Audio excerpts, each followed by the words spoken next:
کہ اگر ظالم کو ظلم کرتے دیکھو اور پھر اس کے دونوں ہاتھ نہ پکڑو تو ہو سکتا ہے کہ سب کے سب عذاب میں گرفتار ہو جاؤ۔ ایک اور صحابی ابو ثعلبہ سے اس آیت کے معنی ایک دوسرے صحابہ نے پوچھے تو انہوں نے جواب دیا کہ میں نے خود آن حضرت علیہ السلام سے اسی آیت کے معنی دریافت کیے تو انہوں نے فرمایا کہ تم نیکی کا حکم دیتے رہو، بدی سے ایک دوسرے کو روکتے رہو، لیکن جب تم یہ دیکھو کہ حرص اور بخل اور خواہشات نفس کی پیروی میں لگ کر لوگ تمہاری بات نہیں مان رہے ہیں، وہ تمہیں سننا نہیں چاہتے ہیں، تمہاری بات پر عمل نہیں کرتے ہیں اور دنیا کو دین پر ترجیح دے رہے ہیں اور ہر ایک کو اپنی رائے پر غرور ہے، وہ اپنے آپ کو کچھ سمجھ رہے ہیں، تمہیں حقیر سمجھتے ہیں یا تمہاری بات کی پرواہ نہیں کر رہے، وہ سمجھتے ہیں انہیں کسی نصیحت کی ضرورت نہیں، تو اس کے بعد تم انہیں ان کے حال پر چھوڑ کر اپنی خبر لو، پھر تم اس بات سے بے فکر ہو جاؤ کہ تم نے اپنی ڈیوٹی پوری کر دی ہے۔ انسان جب مایوس ہو جائے، جب نصیحت کرتے کرتے تھک جائے تو پھر وہ اپنی خبر لے اور اپنا دین بچا لے، اپنے دین کو محفوظ کرنے کی کوشش کرے اور سوچے کہ یہ شخص اللہ کی نافرمانی کر کے میرا کچھ نہیں بگاڑ رہا، اپنا ہی کچھ بگاڑتا ہے۔ کسی انسان کے مخلص ہونے کا یہی ثبوت کافی ہے کہ وہ جو اپنے لیے پسند کرتا ہے وہ دوسرے بھائی کے لیے بھی پسند کرے، اور امر بالمعروف اور نہی عن المنکر کا ایک اصل مقصد یہی ہے۔ قرآن مجید میں آتا ہے کہ جب اللہ تعالیٰ کسی بستی پر عذاب کا حکم دیتے ہیں تو فرشتے اللہ تعالیٰ کے پاس جا کر کہتے ہیں کہ یا رب اسی بستی میں کوئی ایسے لوگ بھی ہیں جو لمحے بھر کو تیری یاد سے غافل نہیں ہوئے،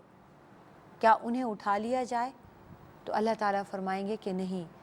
عذاب کی ابتدا انہی سے کی جائے۔ وہ اس بات پر مطمئن ہو کر کیوں بیٹھے تھے کہ باقی لوگ گناہ کیے چلے جا رہے ہیں اور وہ دیکھ رہے ہیں۔ یہی وجہ ہے کہ اللہ تعالیٰ نے مسلمان قوم کو باقی قوموں پر ترجیح دی اور فرمایا تم بہترین قوم ہو جو روئے زمین پر پیدا کی گئی ہو، کیونکہ نیکیوں کا حکم دیتے ہو اور برائیوں سے روکتے ہو۔ روئے زمین پر بہترین ہونے کے لیے عزیزان گرامی یہ گارنٹی اللہ تعالیٰ کو چاہیے کہ ہم نیکیوں کا حکم دیں اور برائیوں سے رکتے رہیں۔ اللہ تعالیٰ صرف اسی وقت تک ہمیں بہترین قوم مانتا رہے گا اور دنیا میں بھی ہمیں اسی وقت تک عزت ملتی رہے گی۔ وآخر الدعوانا ان الحمد للہ رب العالمین، والسلام علیکم ورحمۃ اللہ وبرکاتہ۔ الہی گناہوں سے منہ موڑ دے، برائی سے رشتہ میرا توڑ دے، الہی گناہوں سے منہ موڑ دے، برائی نحمدہ ونصلی علی رسولہ الکریم، اعوذ باللہ من الشیطان الرجیم، بسم اللہ الرحمن الرحیم۔ عزیزان گرامی، السلام علیکم ورحمۃ اللہ وبرکاتہ۔ ہمارا آج کا ٹاپک ہے ایثار اور قربانی۔ ایثار کہتے ہیں کسی دوسرے کی خاطر کسی اور کو اپنے آپ پر ترجیح دے دینا، کسی دوسرے کی خاطر خود کو تنگی میں ڈال لینا، قربانی دینا، اپنی ضرورت روک کر کسی کی ضرورت پوری کر دینا۔ یہ در حقیقت فیاضی کا سب سے بڑا اور سب سے آخری درجہ ہے، اور اس کے معنی یہ ہے کہ دوسروں کی ضروریات کو اپنی ضروریات پر مقدم رکھنا، خود بھوکا رہ کر بھی دوسرے کو کھلانا۔ اپنی کوئی ضرورت ہے اور آپ کو معلوم ہے اور آپ کی خواہش بھی ہے، لیکن کوئی ضرورت مند سامنے آ گیا تو آپ نے اس کی پوری کر دی اور اپنی رہنے دی۔ یہ ایثار ہے، یہ قربانی ہے۔ صحابہ کرام میں انصار نے سب سے زیادہ ایثار و قربانی کی مثال قائم کی۔ تاریخ میں اس سے بڑی مثال نہ تو تھی، نہ آج تک ہوئی ہے، اور نہ قیامت تک ہو سکتی ہے۔ اللہ تعالیٰ نے مومنوں کو آپس میں ایک دوسرے کا بھائی بھائی بنا دیا، اور اللہ کے رسول نے اس کو پریکٹیکلی کر کے دکھایا۔ ایک صحابی مہاجر اور ایک صحابی انصار کو یہ اعلان فرما دیا کہ تم اس کے بھائی ہو، تم اس کے بھائی ہو اور تم اس کے بھائی ہو، اور انہوں نے اس کا عملی ثبوت یہ دیا کہ انہوں نے اپنی ایک ایک چیز کو تقسیم کیا، اور ایسا لگتا تھا کہ جیسے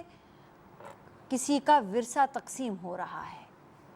گھر کے برتن بھی آدھے آدھے اور جگہ بھی آدھی آدھی کر لی۔ کاروبار بھی آدھے آدھے، ہر چیز انہوں نے آدھی آدھی تقسیم کر دی کہ یہ ہمارا بھائی بن گیا ہے اور یہ بے سر و سامانی کی حالت میں ہمارے پاس آیا ہے۔ اسے صرف پناہ گیر نہیں سمجھنا ہے، اسے صرف مہاجر سمجھ کے اس کی مدد نہیں کرنا ہے، اسے اپنانا ہے، اسے بھائی بنانا ہے۔ اس مہاجر کو ہجرت کا اجر اللہ تعالیٰ نے جو دنیا اور آخرت میں دینا ہے سو دینا ہے، اور ہمیں اس دنیا میں اسے اپنے خون میں تو شامل نہیں کر سکے، لیکن اس سے بھی بڑھ کر ہمارا ایمان ان کے ساتھ رہنے سے، ان کے ساتھ مل بانٹنے سے بڑھے گا اور اسے بڑھانا ہے۔ عزیزان گرامی، تاریخ میں اس ایثار کی مثال اور کہیں نہیں ملتی جو انصار مدینہ نے کی اور مہاجرین مکہ کے اوپر کیا۔ یہ سب سے بڑا ایثار تھا۔ اس کے بعد اللہ تعالیٰ نے قرآن مجید میں خود ان کے ایثار کو اور خود ان کو انصار کا نام دیا، خود ان کے ایثار کو قبول فرمایا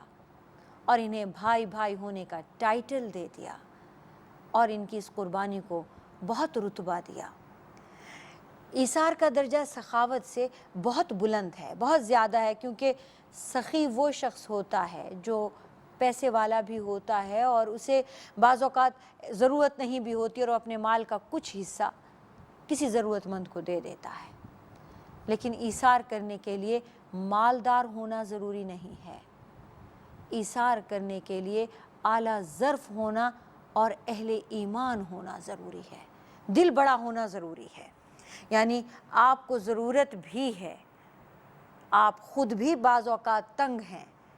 آپ حاجت مند ہیں، مگر آپ دوسرے کی حاجت پوری کرنے میں لگے ہیں۔ مہاجرین جب مکہ سے مدینہ تشریف لائے تو اکثر اپنے بیوی بچے بھی چھوڑ آئے۔ کچھ تو پورے کپڑوں میں بھی نہیں تھے اور کچھ کے پاس صرف تجارت نہیں تھی اور کچھ کے پاس خاندان نہیں تھا، کچھ کے پاس کچھ بھی نہیں تھا۔ انصار نے ایک ایک چیز فراہم کی، بلکہ ایک صحابی کا تو یہ واقعہ بھی ہے کہ ان کے پاس 2 بیویاں تھیں تو وہ اپنے صحابی بھائی کو، مہاجر بھائی کو کہنے لگے کہ اگر تم چاہتے ہو تو میں ایک کو طلاق دے دوں اور تم اس سے نکاح کر لو، کیونکہ تمہاری ایک بیوی بھی نہیں ہے۔ وہ مکہ میں رہ گئی تھیں۔ تو ان صحابی نے کہا نہیں، اور جب رسول اکرم صلی اللہ علیہ وآلہ وسلم کو ان کے اس ایثار کی خبر ہوئی تو آپ کو بہت فخر ہوا۔ آپ نے انہیں بلا کر شکریہ ادا کرتے ہوئے شاباش دی اور کہا کہ مومن ایک دوسرے کے لیے اسی طرح سے ایثار کرنے والے ہونے چاہیے۔ آپ صلی اللہ علیہ وآلہ وسلم نے مہاجرین اور انصار کے اس ایثار کو صرف یہیں تک محدود نہیں کیا، بلکہ ان کی تربیت میں یہ بات ڈال دی کہ وہ یہی ایک واقعے کی حد تک نہ ہو، بلکہ قیامت تک مومن کے لیے یوں ہی ایثار کرتا رہے۔ اور یہ جذبہ اور یہ کیفیت اور یہ عمل اللہ کے یہاں سب سے زیادہ مقبول ہوا۔ ابو طلحہ انصاری ایک صحابی تھے اور یہ بھی ایثار میں انصاری ہی درجہ لے گئے۔ انصار سے بڑھ کر ایثار کوئی کر نہیں پایا، کوئی کر نہیں سکتا۔ ابو طلحہ انصاری آپ صلی اللہ علیہ وآلہ وسلم کی مجلس میں بیٹھے تھے کہ ایک غریب مسافر مہمان بن کر آئے۔ آپ صلی اللہ علیہ وآلہ وسلم نے اپنی ازواج مطہرات سے پتہ کرایا کہ کسی کے پاس کھانا ہے اور کوئی انہیں مہمان کر سکتا ہے۔ ہر ایک کی طرف سے یہی جواب آیا کہ گھر میں کھانے کو کچھ نہیں ہے۔ آپ نے مجلس میں اعلان فرمایا کہ کوئی ہے جو انہیں اپنے گھر مہمان بنا دے۔ ابو طلحہ انصاری ان کو اپنا مہمان بنا کے گھر لے گئے۔ گھر میں جاتے ہیں تو بیوی سے پوچھتے ہیں اور بیوی کہتی ہیں کہ ایک انسان کا، ایک بندے کا کھانا ہی ہے۔ تو وہ اپنی بیوی کو کہتے ہیں کہ بچوں کو بہلا کر سلا دو اور ایسا کرو کہ مہمان کے سامنے کھانا جب لا کر رکھو تو چراغ بہانے سے پھونک مار کے بجھا دینا،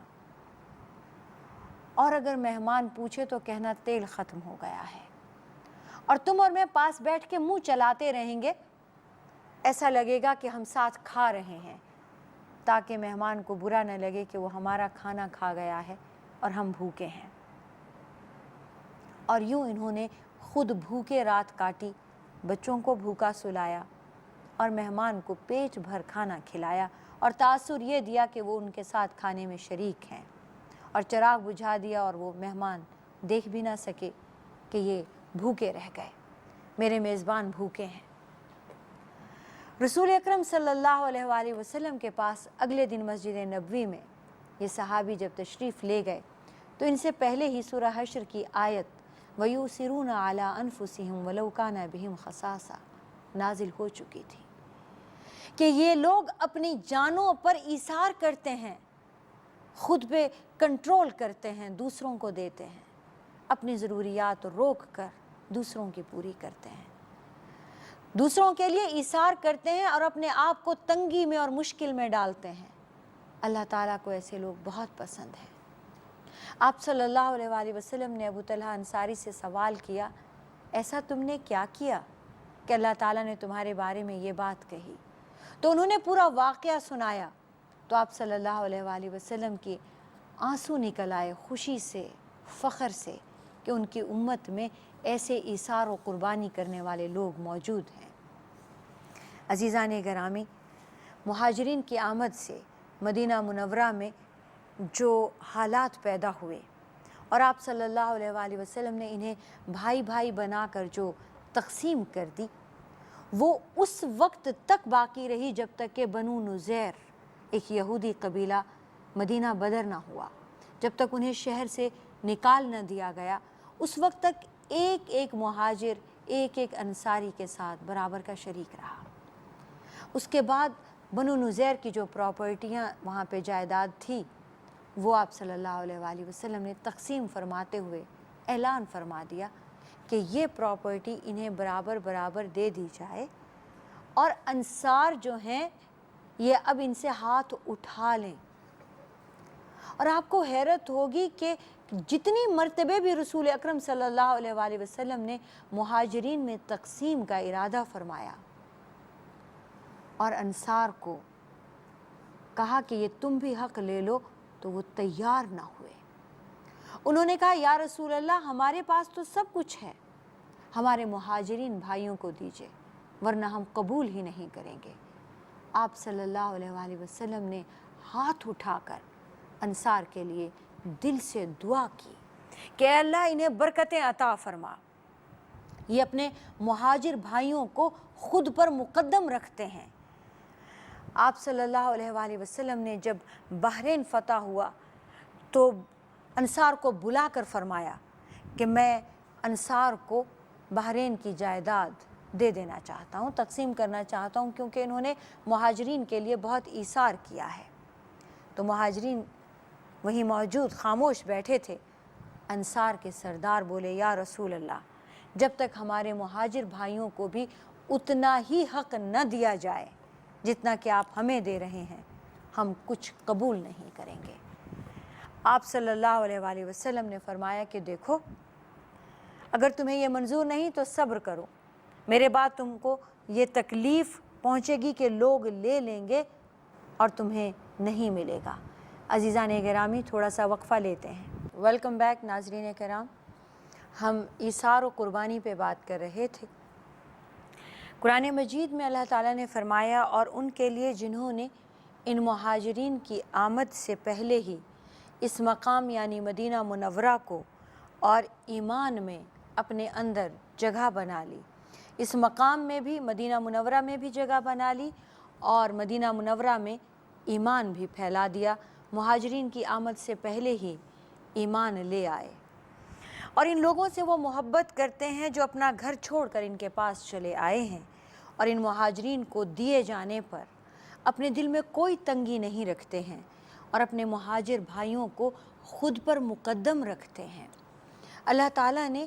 یہ تعریف کی ہے انصار کی جب آپ صلی اللہ علیہ وآلہ وسلم نے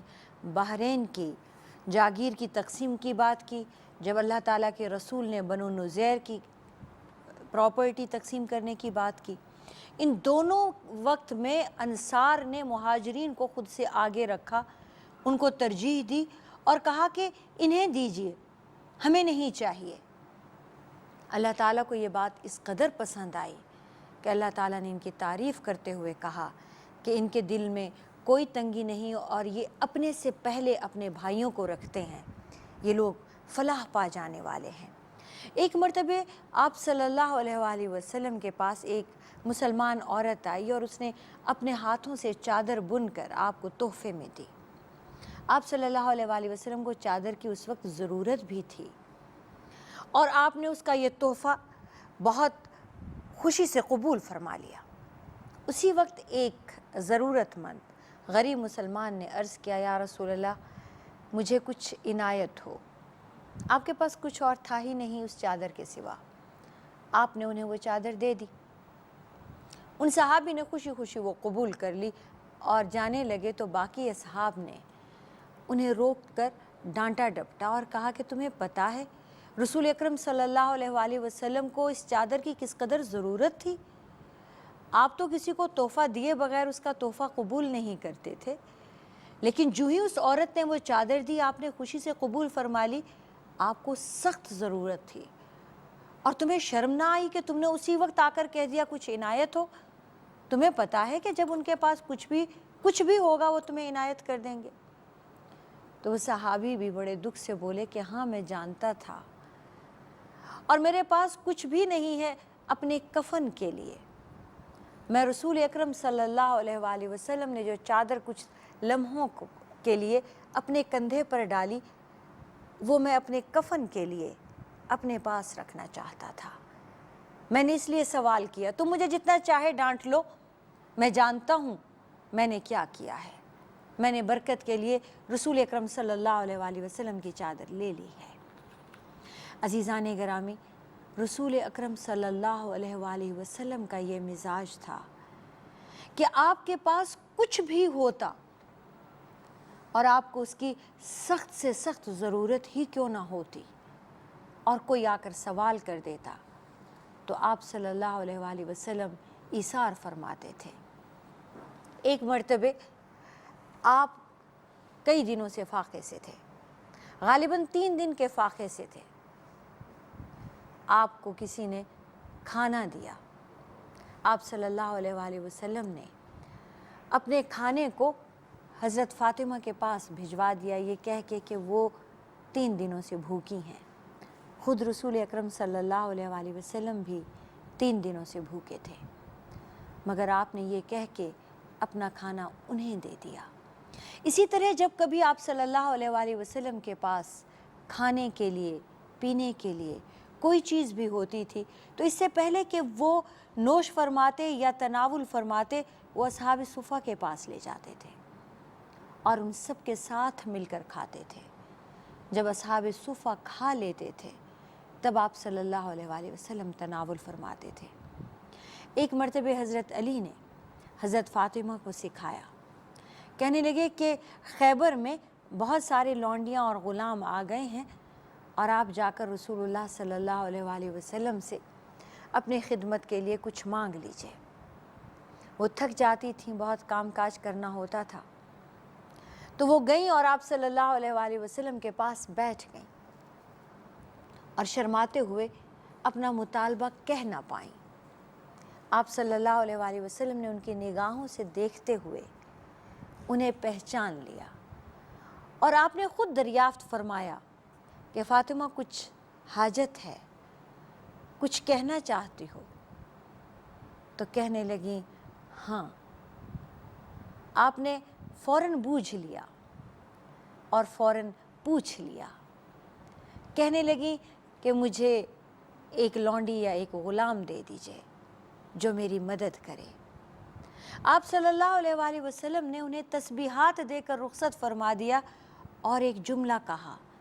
کہ ابھی تو اہل صفہ کا ٹھکانہ نہیں بن سکا ہے، فاطمہ ابھی ان کے رہنے کی، ان کے رہائش کا بندوبست نہیں ہو سکا ہے، ان کے رہن سہن کا، ان کے کھانے پینے کا پورا انتظام نہیں ہو سکا ہے، میں آپ کو لونڈی اور غلام کیسے دے دوں؟ ہاں اگر آپ بہت تھک جاتی ہیں تو آپ 33 مرتبے سبحان اللہ، 33 مرتبے الحمدللہ اور 34 مرتبے اللہ اکبر کہنے کی عادت ہر نماز کے بعد اپنا لیجئے، آپ تھکا نہیں کریں گی، اس سے آپ کے اندر طاقت اور ہمت بڑھ جائے گی۔ اور حضرت فاطمہ بھی وہ نیک بخت صاحبزادی تھیں کہ انہوں نے اس بات کو، اس عادت کو اپنا لیا اور پھر کبھی خدمتگار نہیں مانگا۔ عزیزان گرامی، آپ صلی اللہ علیہ وآلہ وسلم کی یہ ایثار کی عادت صرف آپ تک محدود نہیں تھی، آپ کی اولاد میں بھی تھی، آپ کی ازواج میں بھی تھی۔ تمام ازواج مطہرات امہات المومنین اس ایثار کے جذبے سے سرشار تھیں، اپنے سے پہلے دے دیا کرتی تھی کسی مانگنے والے کو۔ حضرت عائشہ سے روایت ہے کہ ان کے پاس صرف ایک کھجور تھی اور ایک عورت مانگنے والی آ گئی جس کے پاس 2 بچیاں بھی تھیں، تو وہ خود کھانے کی بجائے انہیں دے دی، اور اس خاتون نے بھی یہ ایثار کیا کہ آدھی ایک بچی کے منہ میں اور آدھی دوسری کے منہ میں ڈال دی اور خود بھوکی رہی۔ حضرت عائشہ نے یہ بات دیکھی اور آپ صلی اللہ علیہ وآلہ وسلم سے کہنے لگیں، یا رسول اللہ، اس قدر اس کے چہرے پر ضعف تھا، اس قدر نحیف تھی اور اس قدر کمزوری محسوس ہو رہی تھی اس کی بھوک کی وجہ سے، لیکن میرے پاس بھی صرف ایک کھجور ہی تھی، زیادہ ہوتا تو میں زیادہ دے دیتی، مگر میرے پاس بھی صرف وہی تھا اور میں نے اسے دیا، اور اتنی بھوک کے باوجود اس نے اپنی دونوں بچیوں کے منہ میں آدھی آدھی کر کے ڈال دی۔ تو آپ صلی اللہ علیہ وآلہ وسلم نے جواب میں فرمایا، عائشہ، جو ان بیٹیوں کی وجہ سے آزمایا گیا وہ میرے ساتھ جنت میں یوں ہوگا، وہ میرے ساتھ جنت میں جائے گا۔ آپ صلی اللہ علیہ وآلہ وسلم کی صاحبزادی حضرت فاطمہ کے پاس اگر کوئی سوال کرنے آتا تھا اور ان کے پاس نہیں ہوتا تھا تو وہ اپنی چیزیں رہن رکھ کے ادھار لے کے اس کی ضرورت پوری کیا کرتی تھی، جو بھی کبھی کچھ مانگنے آیا۔ آپ صلی اللہ علیہ وآلہ وسلم جب ہجرت کے لیے تشریف لائے، ایثار کا ایک واقعہ حضرت علی بن ابی طالب کا بھی ہے جسے نہ سنانا بہت زیادتی ہوگا۔ آپ صلی اللہ علیہ وآلہ وسلم کی جان کو شدید خطرہ تھا، آپ مدینہ منورہ کے لیے ہجرت فرما رہے تھے اور باہر لوگ تلواریں لیے آپ کی جان کے درپے تھے۔ آپ حضرت علی کو یہ کہہ کر چلے آئے کہ میری امانتیں لوٹا کے چلے آنا، اور حضرت علی کو بھی معلوم تھا کہ یہاں پر رسول اکرم صلی اللہ علیہ وآلہ وسلم کو قتل کرنے کی سازش ہو چکی ہے، اور اگر میں ان کے بستر پر لیٹوں گا تو مجھے بھی قتل کیا جا سکتا ہے، مگر اپنی جان کو رسول اکرم صلی اللہ علیہ وآلہ وسلم پر قربان کرنے کے لیے حضرت علی ہر وقت تیار آپ کے بستر پر جا کے لیٹ گئے، اور وہاں سے جب امانتیں لوٹا دیں تو ہی مدینہ منورہ کے لیے روانہ ہوئے، یہ جانتے ہوئے کہ آپ قتل ہو سکتے ہیں، یہ جانتے ہوئے کہ آپ کی جان لی جا سکتی ہے، انہوں نے یہ رسک لیا، یہ ایثار کیا۔ اسی طرح جنگ تبوک کا ایک واقعہ ہے۔ حضرت حذیفہ فرماتے ہیں کہ میں اپنے چچا زاد بھائی کو تلاش کر رہا تھا زخمیوں میں، تمام زخمی مجاہدین تڑپ رہے تھے اور پانی پانی کی آواز ہر طرف سے کراہنے کی آواز کے ساتھ آ رہی تھی۔ میں نے جلدی سے اپنے چچا زاد بھائی کو پانی پلانے کے لیے مشکیزہ